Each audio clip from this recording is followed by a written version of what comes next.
இலங்கை அணிக்கு எதிரான 2 போட்டிகள் கொண்ட டெஸ்ட் தொடர்ல இந்தியா 4 ஸ்பின்னர்களுடன் விளையாட வேண்டும் அப்படின்னு பிரபல கிரிக்கெட் வல்லுநர்களுமே சொல்றாங்க. ஆகஸ்ட் 15ஆம் அன்று தொடங்கவுள்ள இந்த தொடருக்கான தன்னுடைய பிளேயிங் 11 முன்னாள் வீரர் அஸ்வின் அவர்களுமே தேர்ந்தெடுத்திருக்காரு. ஆல்ரவுண்டராக ஜடேஜா, மனோஜ் சுதர், அறிமுக வீரர் சரண் ஜெயின் ஆகியோரையும் 4வது ஸ்பின்னராக குல்தீப் யாதவையுமே இவங்களுடன் 2 வேகப்பந்து வீச்சாளர்களை தேர்வு பண்ணியிருக்காரு. வலது கை பேட்ஸ்மேன்களுக்கு எதிராக குல்தீப் மற்றும் ஜெயின் பந்த உள்ளே திருப்பக்கூடியவர்கள். அதே நேரத்தில் ஆப்கானிஸ்தானுக்கு எதிரான தன்னுடைய அறிமுக போட்டியில 7 விக்கெட்டுகளை வீழ்த்திய சுதர் மற்றும் ஜடேஜா ஆகியோர் பந்தை எதிர் திசையில திருப்பக்கூடியவர்கள் அப்படின்றதுனால இந்த ஸ்பின் கூட்டணி சிறந்த கலவையாக இருக்குமா. இது குறித்து பேசிய அஸ்வின் அவர்கள் மனோஜ் சுதர் கடந்த போட்டியில 7 விக்கெட்டுகளை வீழ்த்தினார். அவர் விளையாடுவார், குல்தீப் யாதவும் விளையாட வேண்டும். இது 3 ஸ்பின்னர்களை உருவாக்குது.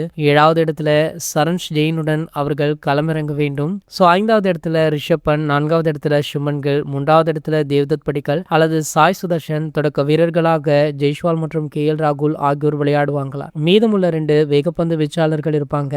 அந்த இடங்கள்ல பும்ரா மற்றும் சிராஜ் அவர்கள் களமிறங்கினா நல்லா இருக்கும் அப்படின்னு சொல்லியிருக்காரு. பும்ராக்கு பதில குன்னூர் பிராரை கூட விளையாட வைக்கலாம். பும்ரா அவர்களுக்கு ஓய்வளிக்க கூட வாய்ப்பு இருக்கு அப்படின்னு பேச்சு இருந்துட்டு இருக்கு. இது போன்ற கிரிக்கெட் செய்திகளை பத்தி நீங்க உடனே தெரிஞ்சுக்க நம்மளுடைய சேனலை மறக்காம சப்ஸ்கிரைப் பண்ணிக்கோங்க.